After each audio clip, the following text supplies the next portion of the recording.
She was burying her child alone in the snow. The Alpha King stopped everything to dig with her. The winter of 1347 had arrived with unusual cruelty in the northern territories of England. Snow fell relentlessly over the small village of Thornwick, a settlement nestled between dense forests and steep hills, where most inhabitants survived through hunting, farming, and trading furs. The cold penetrated the wooden walls of the modest houses, and the smoke rising from chimneys seemed the only sign of life in that white landscape. Eleanor wrapped her cloak tighter around her body as she walked along the narrow path leading to the forest edge. In her arms, she carried a small bundle wrapped in linen cloth, so light it seemed to weigh nothing, yet so heavy it crushed her heart with every step. Her 5-year-old son, Thomas, had succumbed to fever 3 days earlier. The village healer had done everything possible, but winter illnesses showed no mercy to small children, especially when food was scarce and cold penetrated every corner. The illness had come suddenly, as these things often did. Thomas had been playing in the snow just 5 days before, his laughter ringing through their small yard as he built a lopsided snowman. By evening he'd complained of feeling cold, despite sitting near the fire. Eleanor had wrapped him in every blanket they owned, fed him warm broth and held him close through the night. But the fever climbed relentlessly, turning his small face red and causing him to cry out in delirium. Eleanor's husband, William, a soldier, had died 2 years prior in one of the endless border skirmishes with Scotland. He'd left to serve the king and never returned, his body buried somewhere on a battlefield Eleanor would never see.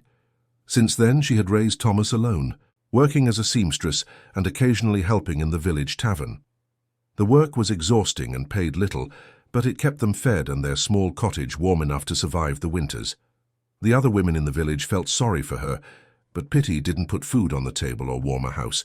Some offered help in small ways, a loaf of bread here, some vegetable scraps there, but most were struggling themselves. Thornwick was not a prosperous village. The land was difficult to farm, the winters long and harsh, and the local lord demanded his taxes regardless of how little the villagers had to spare. Now, with her son gone, Eleanor felt she had nothing left in this world. Thomas had been her reason for waking each morning, for enduring the hardship and loneliness. His smile could brighten the darkest winter day. His questions about everything, why snow fell, where birds went in winter, how stars stayed in the sky, had kept her mind engaged when grief over William threatened to consume her. Thomas had been her anchor to life, and now that anchor was gone. If you're watching this story unfold, please subscribe and let us know in the comments where you're from. We'd love to hear from you. Now let's continue. The village priest, Father Benedict, had refused to bury Thomas in consecrated ground. Eleanor had gone to him the morning after Thomas died, her eyes swollen from crying, her voice barely above a whisper as she'd begged for her son to receive a proper Christian burial. But Father Benedict had been unmoved. The boy died without receiving the last rites, he'd said, not meeting her eyes. I was in Millbrook attending to the dying there. I cannot bend the rules of the church, even for such a tragedy. The cemetery is consecrated ground, meant only for those who have received the sacraments at their death. I'm sorry, but there's nothing I can do, Eleanor had pleaded.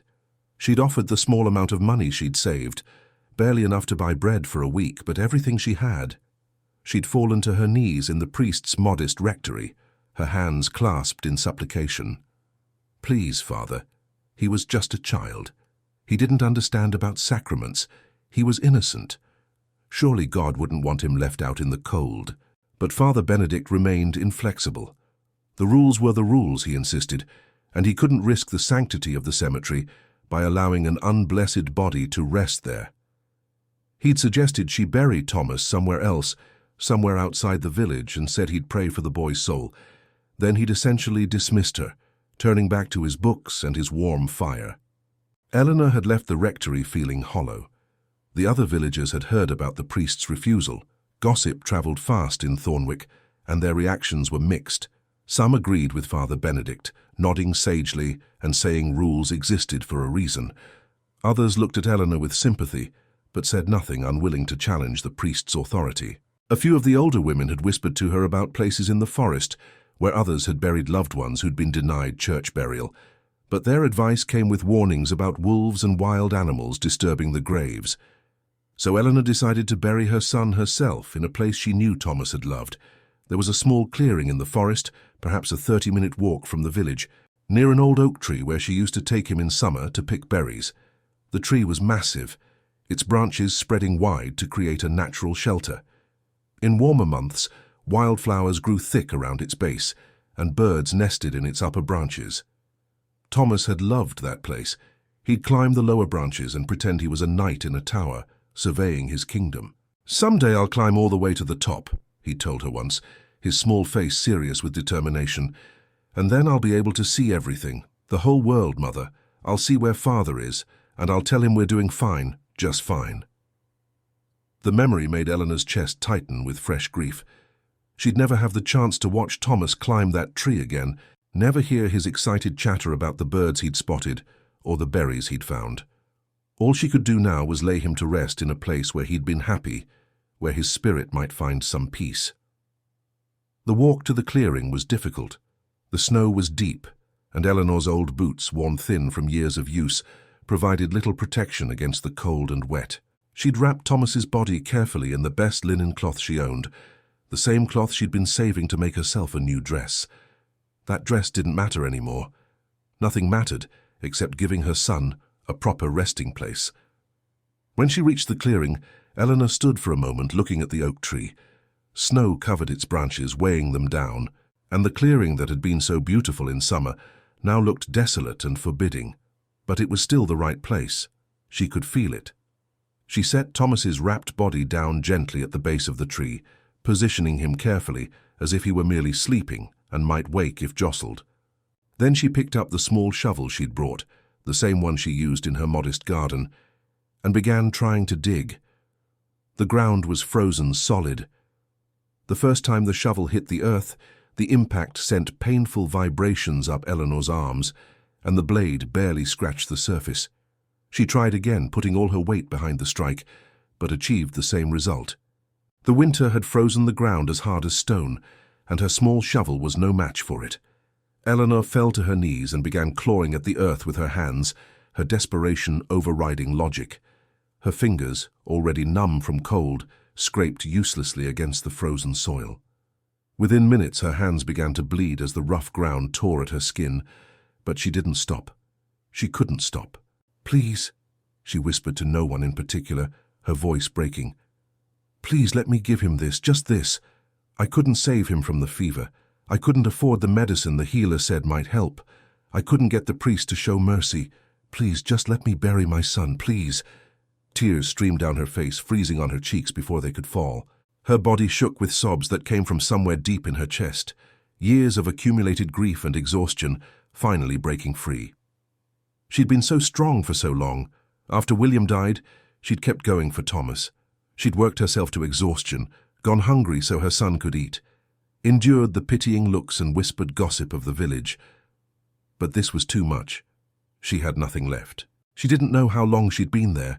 Time seemed to have lost all meaning.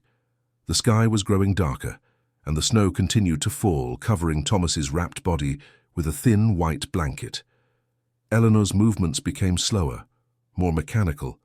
She was exhausted, her body screaming for her to stop, but she couldn't. She wouldn't leave Thomas there, unburied, exposed to the elements and wild animals. Her hands were bleeding more freely now, leaving red stains on the white snow. She could barely feel them anymore, which she knew was dangerous. The cold was stealing sensation from her extremities, and if she stayed much longer she risked losing fingers or worse. But what did it matter? What reason did she have to return to the village? To her empty cottage where Thomas's small bed sat unused? To the tavern where she'd have to endure pitying looks while serving ale to men who still had their families? "I'm sorry, Thomas," she whispered, her voice hoarse. "I'm so sorry. I can't even do this right. I can't even give you a proper grave." That's when she heard the sound of hooves. At first, Eleanor thought she'd imagined it. The forest could play tricks on exhausted minds, especially in winter. But the sound grew louder, unmistakable. Multiple horses moving through the snow, accompanied by the jingle of harnesses and the low murmur of men's voices. Eleanor looked up, her vision blurred by tears and exhaustion. Through the falling snow she saw riders approaching, at least a dozen men on horseback, their cloaks bearing the royal insignia. Her heart sank. Had Father Benedict reported her? Was she about to be arrested for attempting to bury her child outside consecrated ground? She'd heard of such things happening, people being punished for violating church rules, even in their grief. The lead rider dismounted with fluid grace, despite his heavy cloak and armor. He was tall, broad-shouldered, with dark hair and a commanding presence that marked him as someone of considerable importance. Eleanor recognized the insignia immediately. This was King Edward's hunting party, likely returning from the royal forest that bordered Thornwick's lands. The man approached her, and Eleanor instinctively clutched her son's wrapped body closer to her chest, as if she could protect him even in death. "Please," she said, her voice breaking with fear and exhaustion. "Please, I'm not doing anything wrong. He's my son. I just want to bury my son. I'm not stealing from the king's forest or poaching game. I just need to lay him to rest." The man, and Eleanor now realized with a shock that sent ice through her already frozen veins that it was King Edward himself, stopped a few feet away. His face, weathered by campaigns and harsh winters, showed no anger or judgment. Instead, his eyes moved from Eleanor's bleeding hands to the small bundle she held, then to the barely scratched frozen ground where she'd been desperately trying to dig. His expression shifted, something passing across his features that Eleanor couldn't quite identify. Recognition, perhaps, or empathy, or simply the shock of encountering such raw grief in the middle of the forest. "How long have you been out here?" His voice was deeper than Eleanor expected, and surprisingly gentle for a man of his reputation and power. I don't know, Your Majesty." Eleanor's words tumbled out between sobs, her body shaking with cold and exhaustion. "Hours, perhaps. Since midday, I think. The sun was high when I arrived, and now—" She gestured vaguely at the darkening sky. Edward's jaw tightened. "Hours, in this cold, trying to dig frozen ground with—" He looked at the small shovel lying in the snow. "With a garden tool." "The priest wouldn't bury him," Eleanor said, the words rushing out now. "Father Benedict said he couldn't, because Thomas died without last rites. But Thomas was a good boy, Your Majesty. He was kind and gentle, and he loved to laugh. He'd help the old widow Marjorie carry her water, even though he was so small. He'd share his bread with the stray dogs in the village.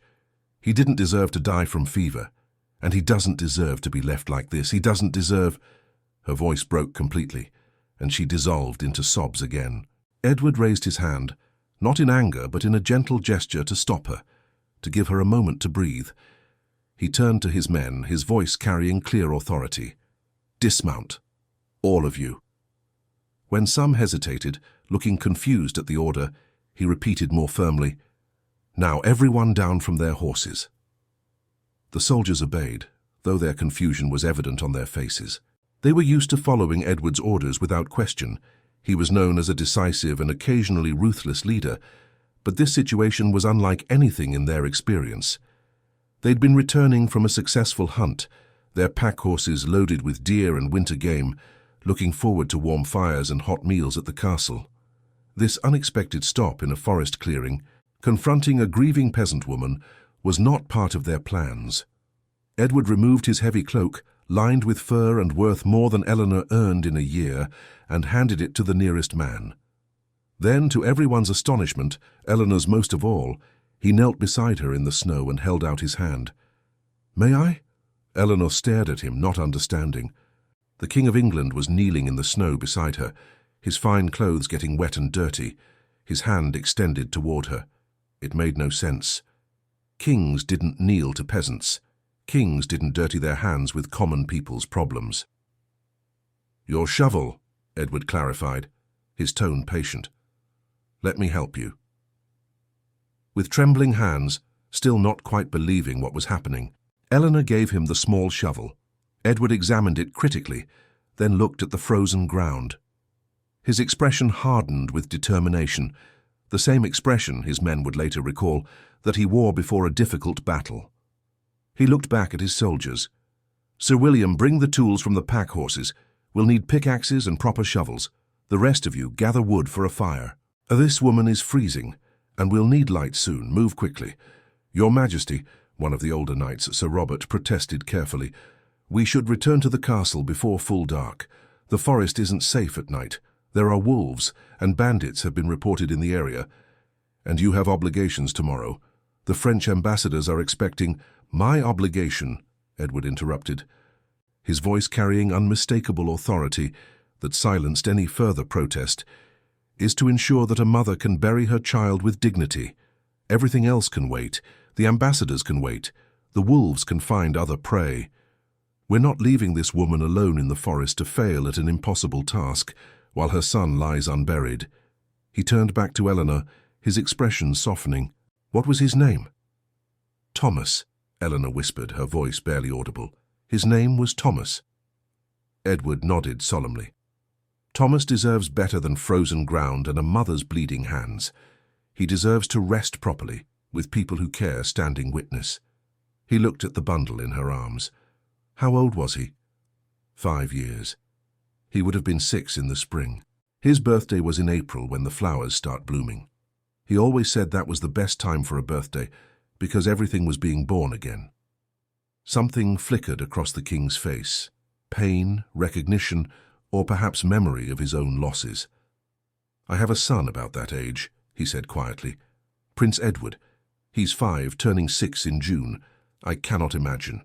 He didn't finish the sentence, couldn't finish it. Instead, he began working on the ground with the small shovel, his powerful strikes making more progress than Eleanor's desperate attempts, though even his considerable strength struggled against the frozen earth. Within minutes, his men had brought proper tools from the pack horses, pickaxes designed for breaking ground, proper shovels, to even a small barrel of lamp oil to help start the fire. At Edward's direction, they began taking turns breaking through the ice and frozen soil.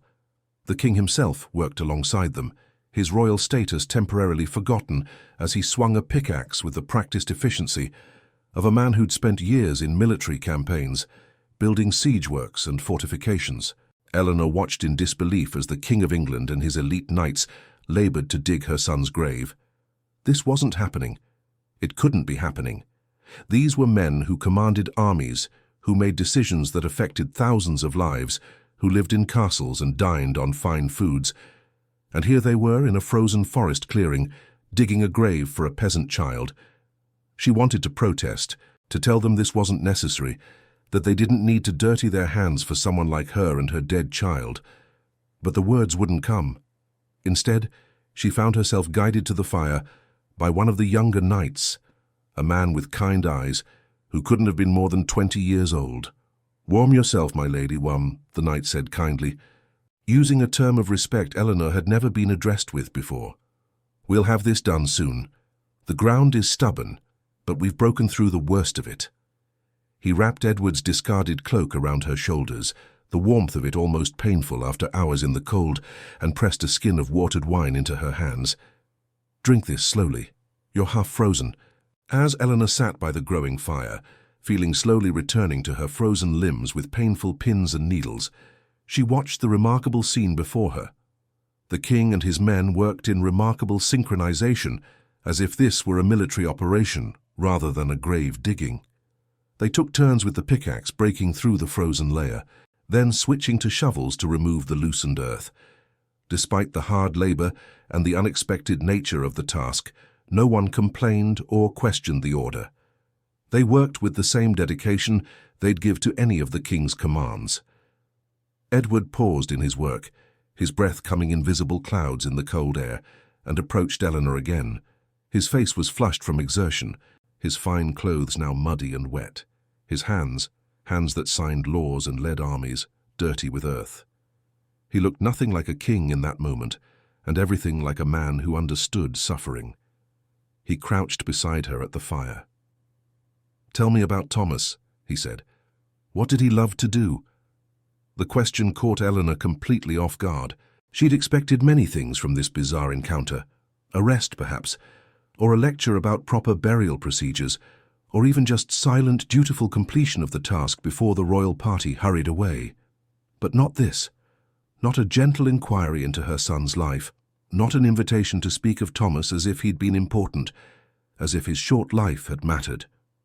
"He loved birds," Eleanor said softly, a small smile touching her lips despite her grief. The memory was bittersweet but precious.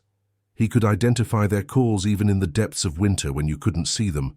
He'd cock his head and listen, then announce, "That's a robin," or "That's a wren."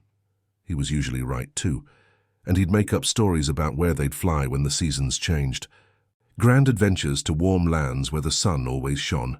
"He sounds like an imaginative child," Edward said, his attention fully on her, as if she were the only person in the world at that moment. He was, and he loved this place, this clearing. Eleanor gestured around them.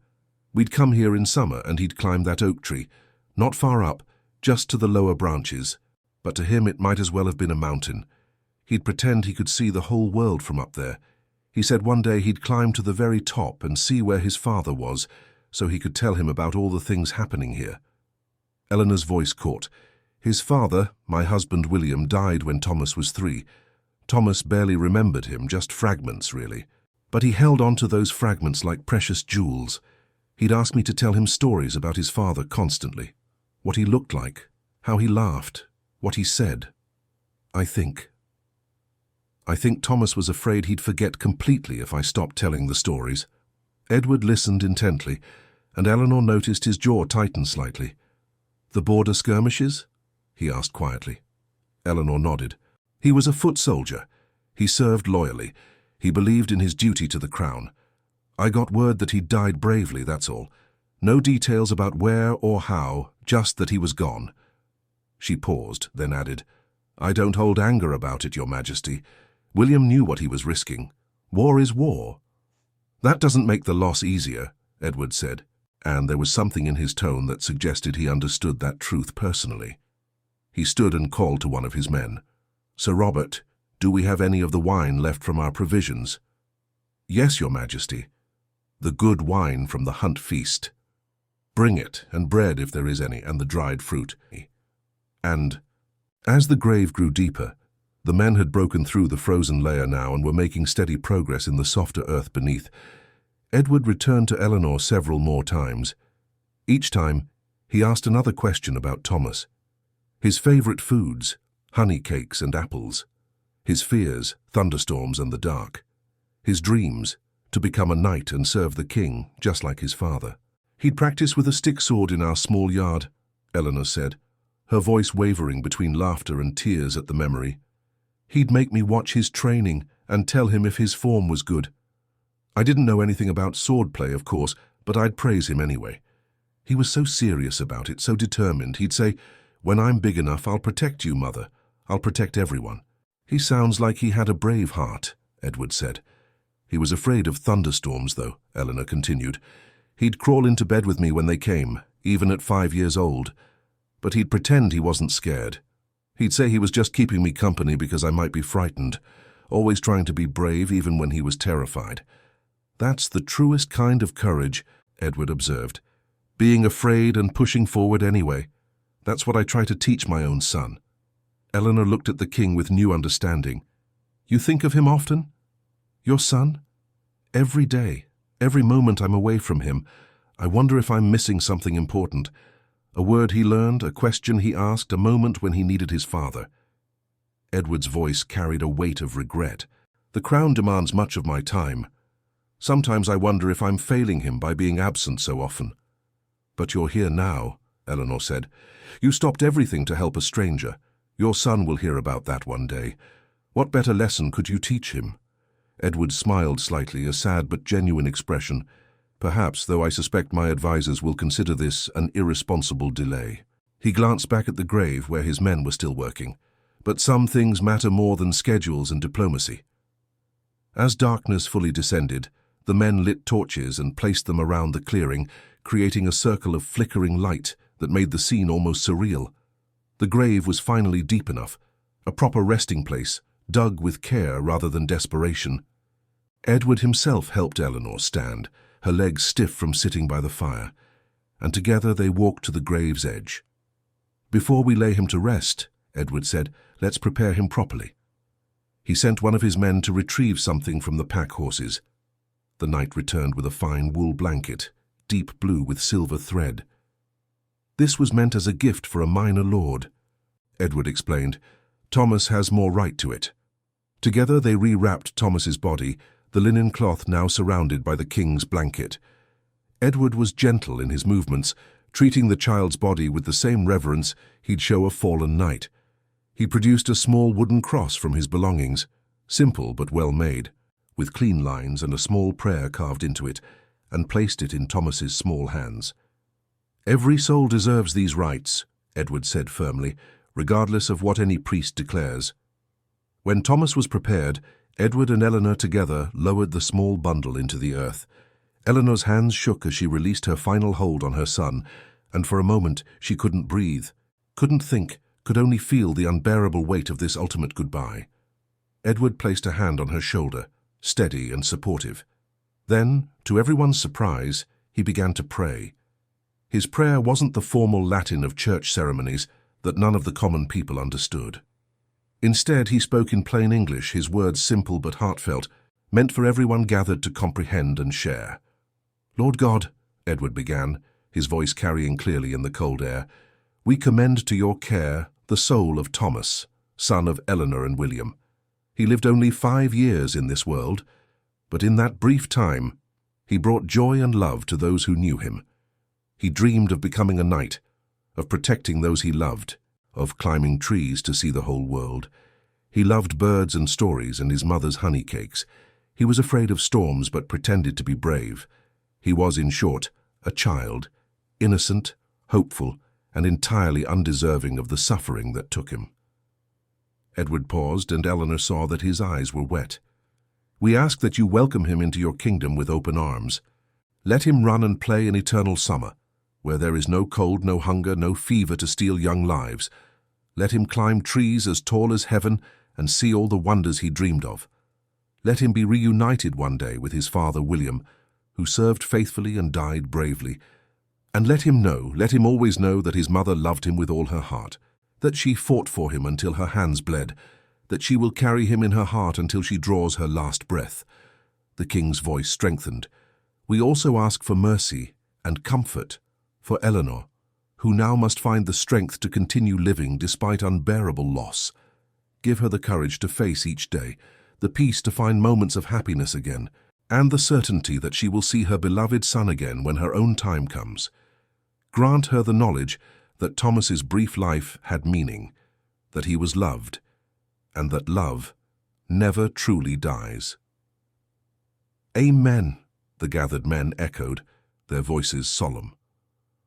Edward handed Eleanor the wine and bread he'd requested earlier. "The church denies him ceremony, but we will not deny him honor. Share this with him as you say your farewell. It may not be a priest's blessing, but it comes from hearts that understand loss and choose compassion over rigid rules." Eleanor knelt beside the grave with great difficulty, her body stiff and exhausted. She poured some wine into the earth, watching it darken the soil around Thomas's wrapped form. She crumbled bread over him, the same way she'd fed him countless times when he'd been too sick to feed himself in those final days. "My sweet boy," she whispered, her voice breaking. "I'm so sorry. I'm sorry I couldn't save you. I'm sorry for every time I was too tired or too worried to play with you when you asked. I'm sorry for the times I lost my patience when you were just being a curious child. You deserved better than the hard life we had. You deserved—" "He deserved exactly what he had," Edward interrupted gently. "A mother who loved him completely, who worked herself to exhaustion for him, who would have given anything, did give everything to keep him safe. Children don't measure their lives by wealth or comfort, but by love. And Thomas knew he was loved. You can see it in every story you've told about him." Eleanor nodded, unable to speak further. She placed her hand on Thomas's wrapped body one last time, feeling the shape of him through the cloth and blanket. Then, with Edward's help, she stood and stepped back. The king's men stood in respectful silence, their torches creating flickering shadows across the clearing. These were hardened warriors, men who'd seen death on battlefields and in sieges, yet several of them had tears in their eyes. The scene had touched something in them, perhaps memories of their own losses, their own fears as fathers and sons and brothers. Together, The king, his knights, and the grieving mother, they filled in the grave. Each person took a turn with the shovel, a shared act of laying Thomas to rest. The earth fell softly on the wrapped bundle, covering him slowly, protecting him from the elements that had taken his life. When the grave was filled, Edward wasn't satisfied. "We need to mark it properly," he said. He directed his men to gather stones from the area, large ones that would withstand weather and time. They created a cairn over the grave, stacking the stones carefully, building a monument that would last. Edward himself placed the final stone at the top. He stepped back and nodded with satisfaction. "He won't be forgotten," he said firmly. "I'll ensure this spot is protected. I'll send word to the local foresters and gamekeepers. No one will disturb it. This clearing is now sacred ground, sanctified not by church ritual, but by the love of a mother and the compassion of those who chose to help her." Eleanor looked at the grave, at the cairn of stones that transformed it from a desperate, shameful burial into something dignified and permanent. "Thank you," she whispered. "Thank you for giving him this, for giving me this. I don't understand why you stopped, why you cared, but thank you." Edward was quiet for a moment, staring at the grave with an expression Eleanor couldn't quite read. When he spoke, his voice carried the weight of personal pain. 3 years ago, my daughter died. Joan. She was 2 years old. She had her mother's eyes and the brightest smile I'd ever seen. She'd squeal with delight when I'd toss her in the air, absolutely fearless. He paused, collecting himself. "I was away on campaign, fighting a war that seemed critically important at the time, securing borders, showing strength to our enemies, all the things kings are supposed to do. I was gone when she got sick, gone when the fever took hold, gone when she died in her mother's arms, gone when they buried her in the royal crypt." Edward's hands clenched at his sides. "I couldn't help my own child. I wasn't there when she needed me, when my wife needed me. I've carried that guilt every day since. And tonight, riding through the forest, I heard someone trying desperately to break frozen ground. I heard grief so raw it carried through the trees. And I thought perhaps I couldn't save my daughter, but I could help another father's child, another mother's son. Perhaps that makes no sense, but it's the truth." Eleanor felt fresh tears streaming down her face, but they were different now, not just grief, but something more complex. Recognition, perhaps, that pain and loss connected all people, regardless of station or crown. Understanding that the man before her, despite his power and wealth, knew the same agony she did. "I'm sorry for your daughter," Eleanor said. "No parent should lose a child. No parent should have to carry that weight." "No," Edward agreed, "but we do carry it, because we must, because their lives, however brief, mattered. They changed us, shaped us, made us who we are. And we honor them by continuing, by choosing compassion when we can, by remembering that every person, high or low, rich or poor, suffers and loves and deserves dignity in their darkest moments." He turned to her fully. "Come. You can't stay in the forest tonight. The temperature is dropping and you're exhausted. You'll ride with us back to the village, and we'll see that you have food, firewood, medicine for those hands. And I'll have words with that priest about the true nature of Christian charity." The journey back to Thornwick took longer than the ride out had. The horses moved slowly through the deep snow, and Eleanor, riding behind Sir William on his large war horse, found herself drifting in and out of a strange, exhausted daze. She was warm for the first time in hours, wrapped in the king's fur-lined cloak, and the rhythmic movement of the horse was almost soothing. The other knights rode in formation around the king, protective even in what should have been safe territory. They spoke little, each man lost in his own thoughts about what they'd witnessed and participated in. This would be a story they'd tell for years, Sir William thought. The night the king stopped everything to help a grieving mother. The night they dug a grave by torchlight in a frozen forest. When they reached the village, it was well past the dinner hour. Lights were appearing in windows as families settled for the evening, fires banked, children tucked into beds. The appearance of the royal party caused immediate commotion. People emerged from their homes despite the cold, drawn by the sound of so many horses. They stood in doorways and gathered in small clusters, bowing and murmuring in confusion and excitement. What was the king doing in Thornwick? Had something happened? Was there danger? The whispers spread quickly through the gathered villagers. Edward dismounted and helped Eleanor down from Sir William's horse. She swayed slightly, still weak from exhaustion and cold, and the king steadied her with a firm hand. He called for the village headman and the priest, his voice carrying clear authority that brooked no delay. The headman, a portly man named Gilbert who ran the village mill, hurried forward, his face flushed with nervousness. "Your Majesty, we had no word you were coming. We would have prepared a proper welcome, food and—" "I'm not here for ceremony," Edward interrupted. "Where is the priest?" "I'm here, Your Majesty." Father Benedict pushed through the crowd, his face pale with worry. He was a thin man in his 50s, with thinning grey hair and perpetually worried eyes. He looked at Eleanor, then at the king, clearly trying to understand the situation. Edward didn't waste time with pleasantries. His voice, when he spoke, carried across the gathered crowd, ensuring everyone heard. "This woman," he said, gesturing to Eleanor, "came to you in her darkest hour. Her child had died. She asked for the basic mercy of burial in consecrated ground, and you denied her. You hid behind rules and forgot the fundamental teaching of the faith you claim to serve, that we show compassion to those who suffer, that we help those who cannot help themselves, that mercy supersedes ritual. Your Majesty, I was only following the Church's—" Father Benedict began, his voice shaking. Silence. Edward's voice cut through the priest's excuse like a blade. "I don't care what rules you think you were following. I don't care what some bishop or archbishop has written in some dusty book. Her mother should never have to bury her child alone in a frozen forest because a man of God lacked compassion. A 5-year-old boy should never be denied rest because he had the misfortune to die when his priest was away." The king stepped closer to the priest, his presence commanding. "Do you know where I found her?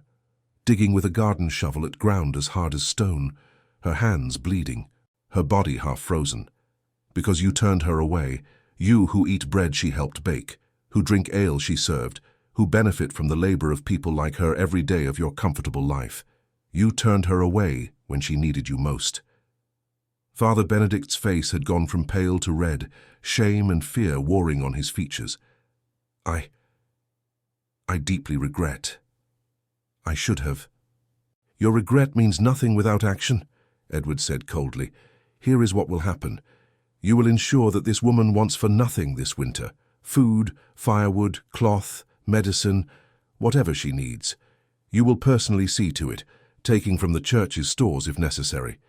And you will personally tend to the grave we dug tonight in the forest clearing by the old oak. You will mark it properly in your records as hallowed ground, blessed not by church ritual, but by human compassion and royal decree.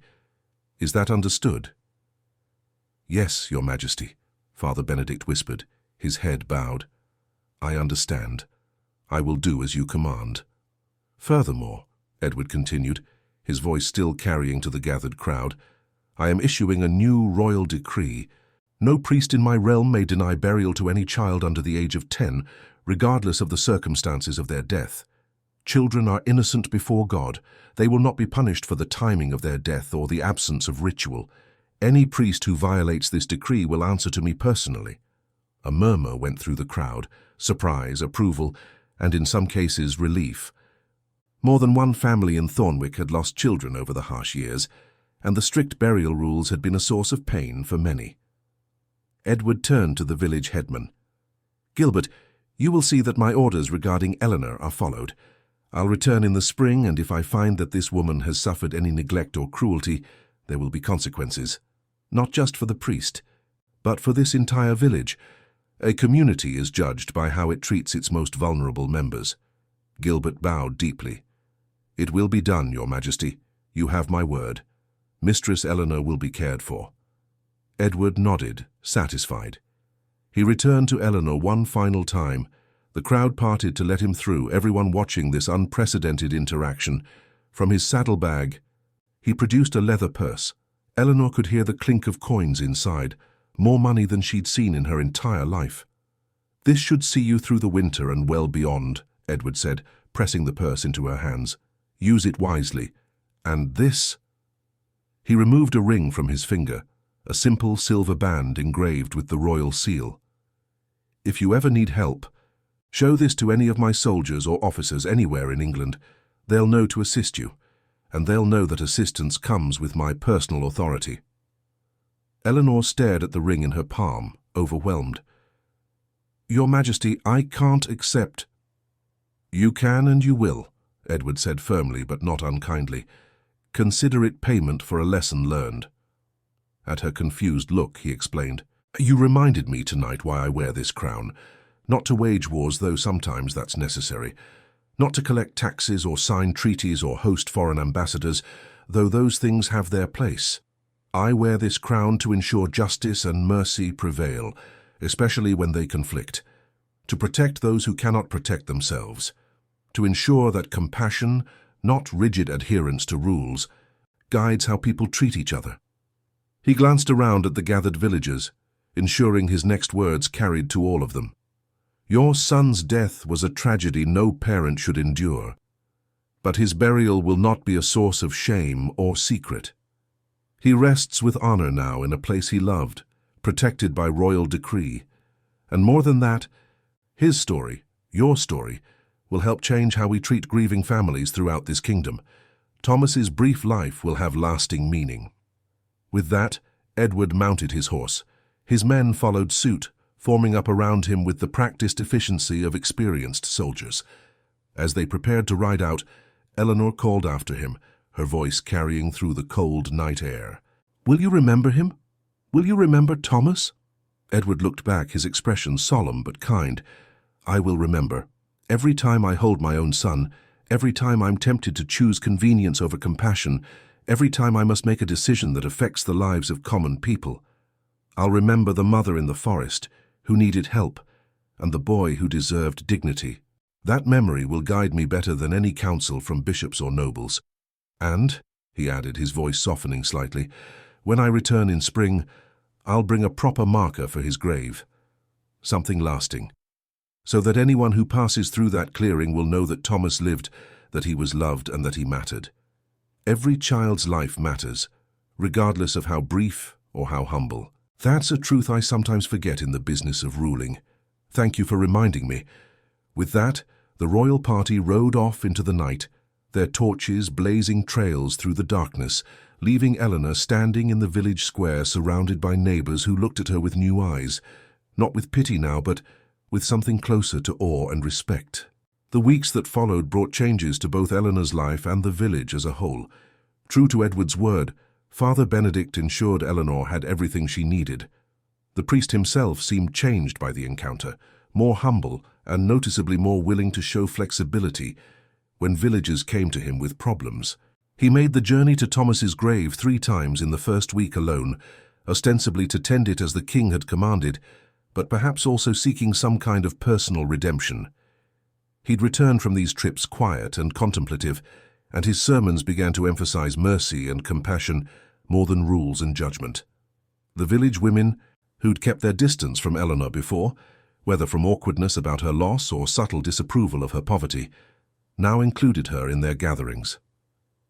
They brought her meals without being asked, invited her to their sewing circles, and offered companionship if not complete understanding of her grief.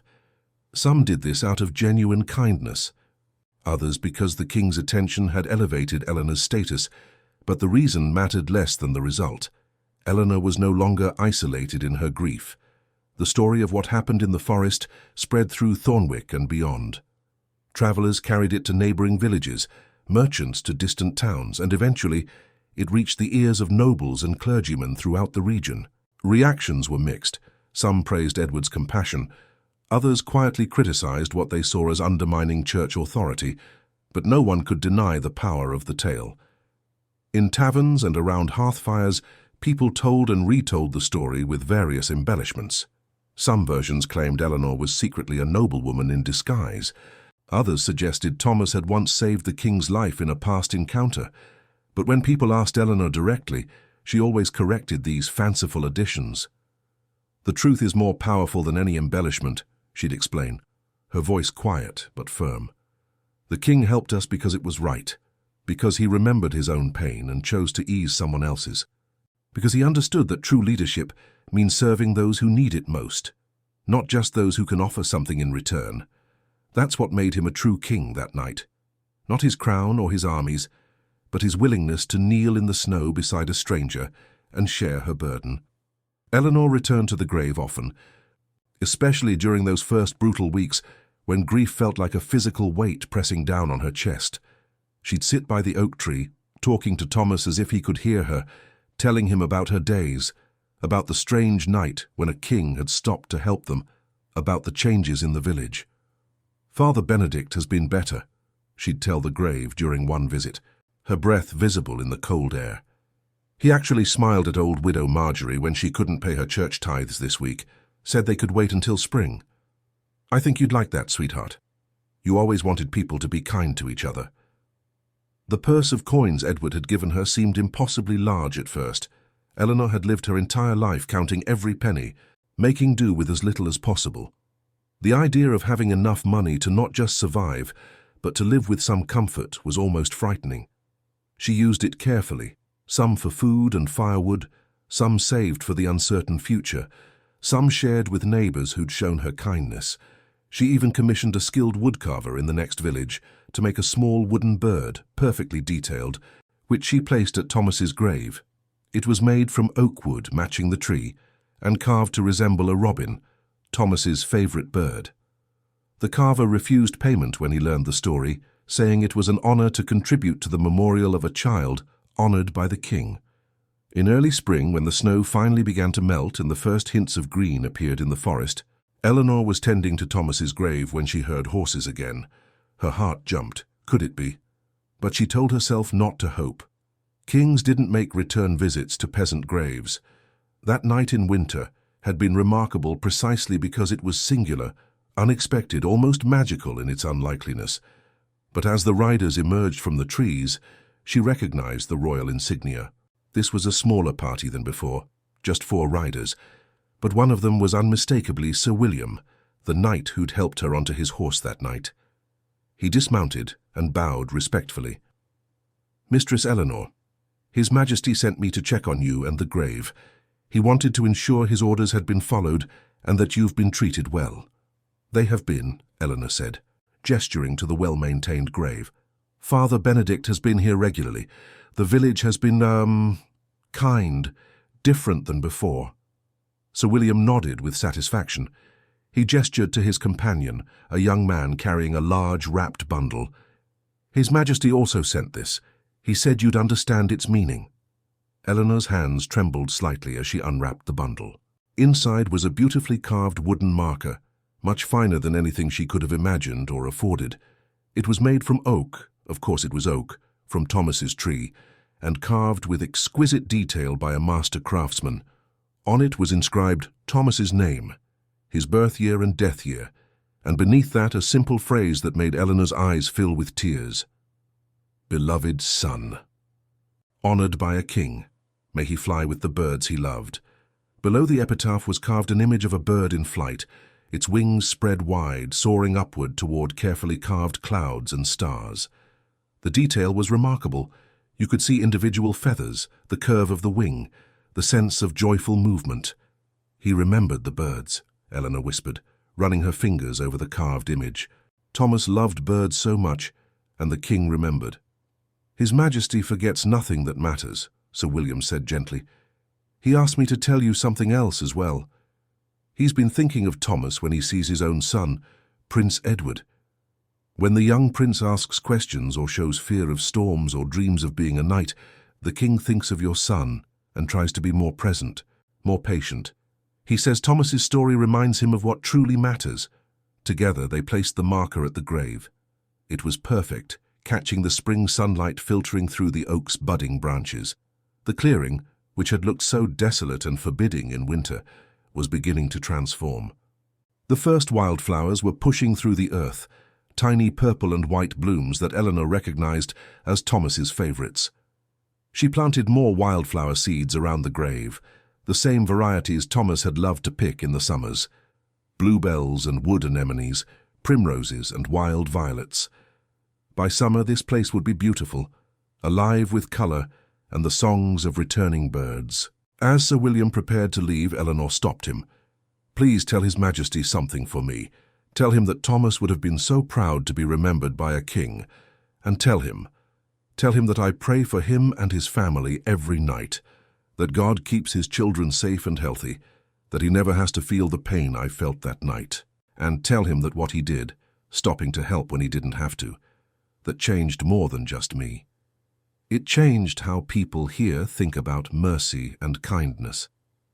Sir William bowed. I will tell him, Mistress Eleanor, every word. He paused, then added, His Majesty wanted you to know that what happened that night changed him as well.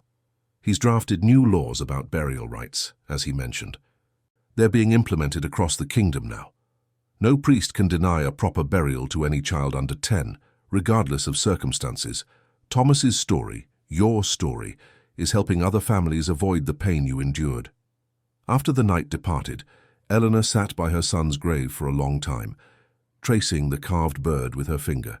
The forest was coming alive with spring, birds calling from the branches above, the stream nearby running freely after winter's freeze, new growth pushing through the earth, life continuing as it always did, even in the face of unbearable loss. You made a difference, my sweet boy, Eleanor whispered. Your life was short, but it mattered. It changed laws. It changed hearts. Even a king remembers you. How many people can say that? How many lives touch the world that way? The months passed, each one bringing its own challenges and small mercies.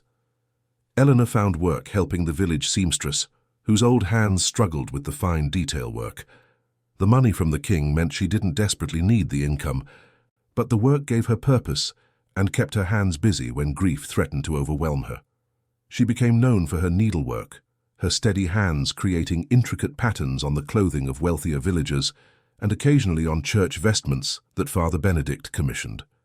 Sometimes, when the work was particularly detailed, she'd imagine Thomas watching her, asking his endless questions about how the thread made such pretty patterns.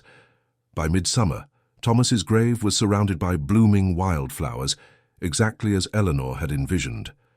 The clearing had become beautiful, almost magical. Birds nested in the oak tree above, robins, of course, but also wrens and sparrows, and even a pair of blackbirds whose songs filled the forest at dawn and dusk. Other villagers began visiting the clearing. At first they came to see the grave that a king had helped dig, drawn by curiosity about the famous story. But gradually it became something more. The clearing felt peaceful, sacred in a way that had nothing to do with church consecration, and everything to do with the love and mercy that had been shown there. Families who'd lost children came to sit by the oak tree and find comfort. The clearing became an unofficial memorial, a place where grief was welcomed rather than hidden away. People left small tokens, carved wooden toys, wildflowers, simple crosses made from twigs. Eleanor tended them all, maintaining the clearing as carefully as she maintained Thomas's grave. Father Benedict came regularly too, often sitting in silence, sometimes praying aloud. One day, nearly 6 months after that winter night, he spoke to Eleanor directly about what had happened. I think about it constantly, he admitted, his voice heavy with regret. How close I came to committing a terrible sin in the name of following rules, how I let fear of breaking regulations override basic human compassion. The king was right to rebuke me. More than right, he was merciful. He could have stripped me of my position, reported me to the bishop. Instead, he gave me a chance to learn, to change. Eleanor looked at the priest, seeing genuine remorse in his weathered face. We all fall short sometimes, Father. What matters is what we do after we realize our mistakes. You're generous to say so. Father Benedict stood, preparing to leave. I've begun teaching differently, telling my congregation that the spirit of the law, compassion, mercy, love, matters more than the letter. Some of the older parishioners disagree, say I'm going soft. But I think God cares more about how we treat each other than about whether we follow every ritual perfectly.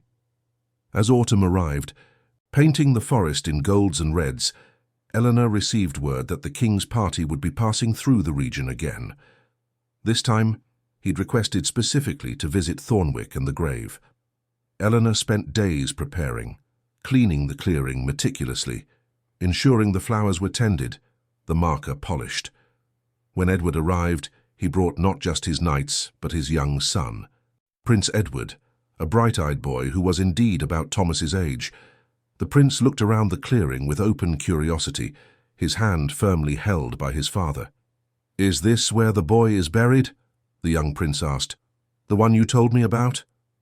"It is," King Edward confirmed. He led his son to the grave, crouching beside him. "This is Thomas's resting place. I wanted you to see it, to understand why we did this." Eleanor watched as the king explained to his son about that winter night, how he'd found a mother trying to dig frozen ground with bleeding hands, how helping her had been more important than any royal schedule or diplomatic meeting. "But father," the young prince asked, his brow furrowed in thought, "you always have so many important things to do." "How did you know this was more important?" Edward smiled at his son. "Because, Edward, being king means serving everyone, not just the powerful or wealthy. It means remembering that every person matters, every loss is real, every parent's grief deserves respect. When you're king one day, you'll face many choices about how to spend your time. Always remember, showing mercy and compassion is never time wasted." The prince nodded seriously, then asked Eleanor, "Did Thomas like to play? What were his favorite games?" Eleanor found herself smiling as she told the young prince about Thomas's stick-sword practice, his tree climbing, his bird watching. Prince Edward listened intently, occasionally asking questions, and Eleanor could see the king watching this interaction with satisfaction. Before leaving, Edward presented Eleanor with an official document sealed with royal wax. "This grants you and your heirs permanent protection over this clearing. No one can develop it, hunt here, or disturb the graves. It's officially recognized as sacred ground by royal decree. And if you ever choose to remarry and have other children, know that this place will remain as Thomas's memorial." Eleanor's hands trembled as she accepted the document. "Your Majesty, I don't know how to thank you. You've given Thomas and me more honor than I ever imagined possible." "You don't need to thank me," Edward said. "You reminded me of truths I'd forgotten in the business of ruling. That's worth more than gold." He glanced at his son, who was examining the carved bird on Thomas's marker with fascination. "And you've helped me be a better father. Every moment I spend with Edward now, I think of you and Thomas. I try not to waste those precious moments." As the royal party prepared to depart, Prince Edward approached Thomas's grave one more time. He placed a small carved wooden horse beside the marker, a toy he'd been carrying. "For Thomas," he said simply. "So he has something to play with." King Edward's eyes glistened with moisture. He placed a hand on his son's shoulder, pride evident in his expression. "That was kind of you, Edward, very kind." The years continued to pass. Eleanor eventually did remarry, a kind widower named Robert, who'd lost his own wife and young daughter to illness. He understood grief, respected Eleanor's continued devotion to Thomas's memory, and never tried to replace what she'd lost. They had a daughter together whom they named Margaret, and Eleanor found that it was possible to love again without betraying those who'd been lost. She brought Margaret to Thomas's grave regularly, telling her about the brother she'd never meet, the remarkable night when a king had helped bury him, and the lessons of compassion and mercy that had emerged from tragedy. "Your brother changed the world a little," Eleanor would tell Margaret. "Not with great deeds or long life, but by being loved so much that his death made people choose kindness over cruelty. That's a powerful legacy." The clearing became known throughout the region. Families traveled from distant villages to visit, seeking comfort in their own losses. The spot where Thomas lay buried became the center of what locals called the Children's Garden. Dozens of small graves marking the resting places of children whose families had found solace in this place that welcomed grief rather than judging it. Each grave was tended with care, marked with simple but respectful stones or wooden markers. Wildflowers grew thick, and the oak tree, ancient and strong, sheltered them all. Birds nested in its branches every spring without fail, and locals swore that robins appeared there more frequently than anywhere else in the forest. Father Benedict lived to see the clearing become what it was, and on his deathbed he asked to be buried there as well, not among the children but near the entrance, where he could symbolically guard and protect those he'd once failed. His request was granted, and his marker bore a simple inscription, "Forgiven by those who taught him mercy." King Edward visited the clearing 3 more times before his own death many years later. Each visit he brought his children, first just Prince Edward, then Edward and his younger siblings. He wanted them all to know Thomas's story, to understand that true kingship meant serving even the lowliest subjects with dignity and compassion. The prince who'd left a wooden horse at Thomas's grave grew up to become King Edward II, and he maintained his father's protections over the clearing. He added to them, in fact, establishing a small fund to maintain the graves and ensure families who needed help with burial costs could receive it. He called it Thomas's Fund, and it helped hundreds of families over the years. When Eleanor died at the age of 63, a good long life all things considered, her family buried her next to Thomas in that same clearing. Robert, her second husband, ensured her marker matched Thomas's in style, carved by the same royal craftsman. It read, "Eleanor, beloved mother and wife, her love for her son changed a kingdom." Her grave was surrounded by the wildflowers she'd planted so many years ago, now self-seeding and spreading naturally through the clearing. The oak tree had grown massive by then, its branches spreading wide enough to shelter dozens of graves in its shade. Robert lived several more years after Eleanor's death, maintaining both graves with devotion. When his own time came, he asked to be buried beside them, and so the small family was reunited in death. Margaret, their daughter, tended all 3 graves throughout her long life, passing the responsibility to her own children and grandchildren. The clearing became part of local tradition, then regional history, and eventually national legend. Historians recorded the story of King Edward III and the peasant woman, though they debated details, some claiming it had happened differently, others questioning whether a king would truly have stopped for such a reason. But the people who lived near Thornwick knew the truth. They'd heard it from their grandparents, who'd heard it from theirs, passed down through generations with remarkable consistency. They could point to the clearing, to Thomas's grave with its royal marker, to the written decree protecting the land. They could visit the church records where Father Benedict had noted, in his own hand, the story of that winter night and his personal failure that the king had corrected. Centuries later, the clearing still exists. The oak tree, impossibly ancient now, stands watch over graves so old their markers have worn smooth. But Thomas's marker, made with exceptional craftsmanship and protected by generations of caretakers, remains readable. Historians and visitors come to see it, to stand in the place where a king once knelt in snow to help a grieving mother. The story has been told in countless books, paintings, and songs. Some versions are embellished with romance or magic, turning it into something it wasn't. But the most enduring versions, the ones told in local schools and homes, stay true to the simple, powerful truth. A mother lost her son. A priest failed her. A king stopped to help. And from that single act of compassion, ripples spread across time. Laws changed, hearts softened, and generations learned that true leadership means serving those who need it most, regardless of rank or reward. The clearing is protected now as a historical site, maintained by the Crown and visited by thousands each year. Families still leave tokens at the graves, flowers, toys, letters to lost children. The tradition of the Children's Garden continues, though modern graves are in a cemetery nearby. But the original clearing remains untouched, sacred, a testament to the moment when mercy triumphed over rigid rules. On spring mornings, when mist rises from the forest floor and birds sing in the ancient oak's branches, visitors say the clearing feels alive with something beyond memory. Not ghosts or supernatural presence, but the accumulated weight of love, grief, and compassion that has soaked into the very earth of that place. Sometimes school groups visit, teachers telling the story of Thomas and the king. They explain how one child's death, tragic and seemingly meaningless, became a turning point in how England treated its most vulnerable citizens. How a peasant boy's burial changed royal policy and influenced generations of leaders. The students always ask the same questions. Why did the king stop? How did one night matter so much? Couldn't he have just sent servants back to help? The answers vary slightly with each telling, but the core truth remains constant. Edward stopped because he recognized himself in Eleanor's grief. He stopped because he'd learned that power without compassion is tyranny. He stopped because, in that moment, being king meant being human first, acknowledging another person's pain and choosing to alleviate it rather than passing by. He could have sent servants, yes, but then it would have been a task completed, nothing more.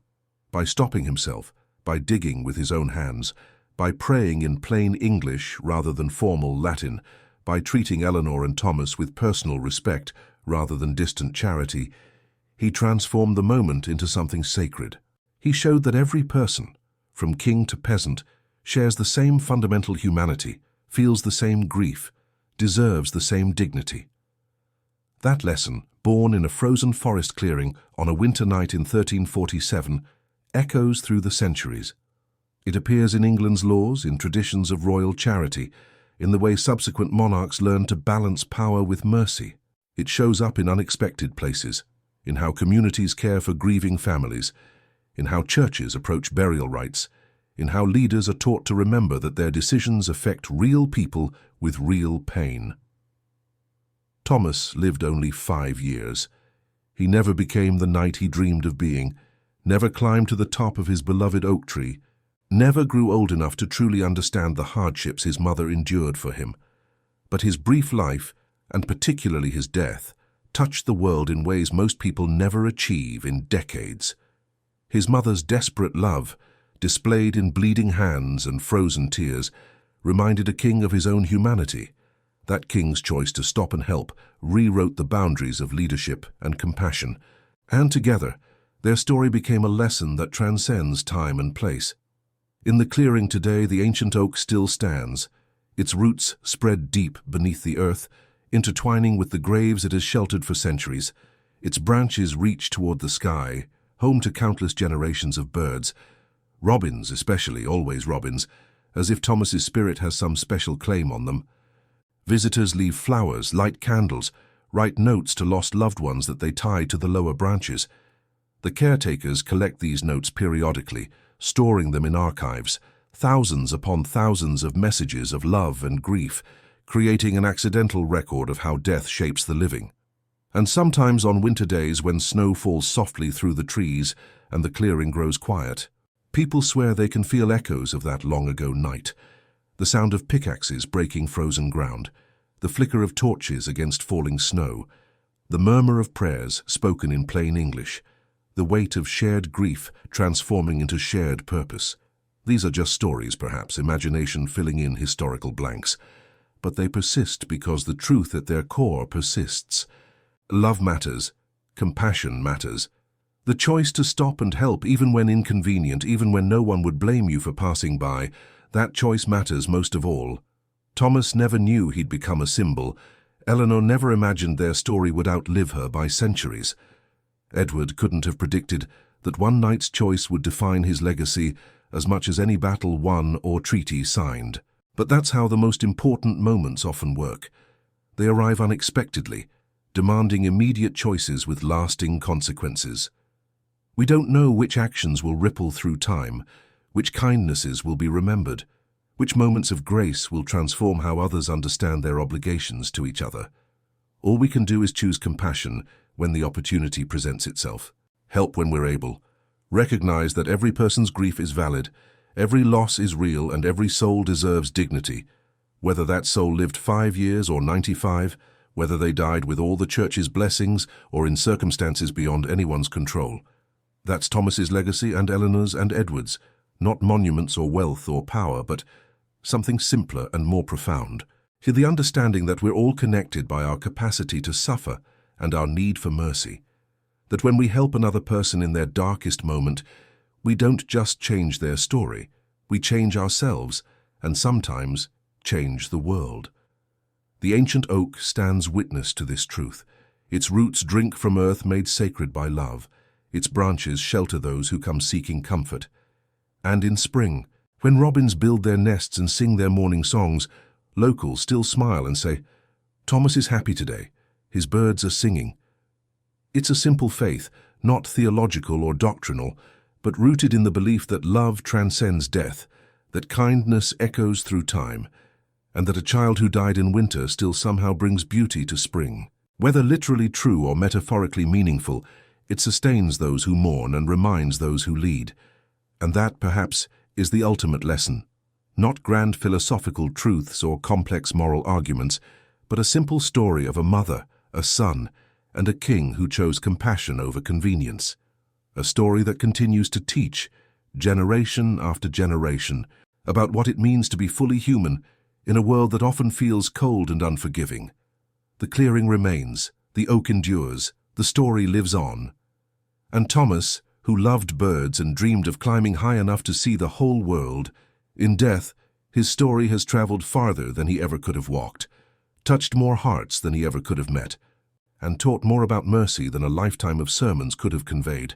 5 years of life, centuries of legacy. That is the paradox of love. It makes the brief eternal and the small immeasurable.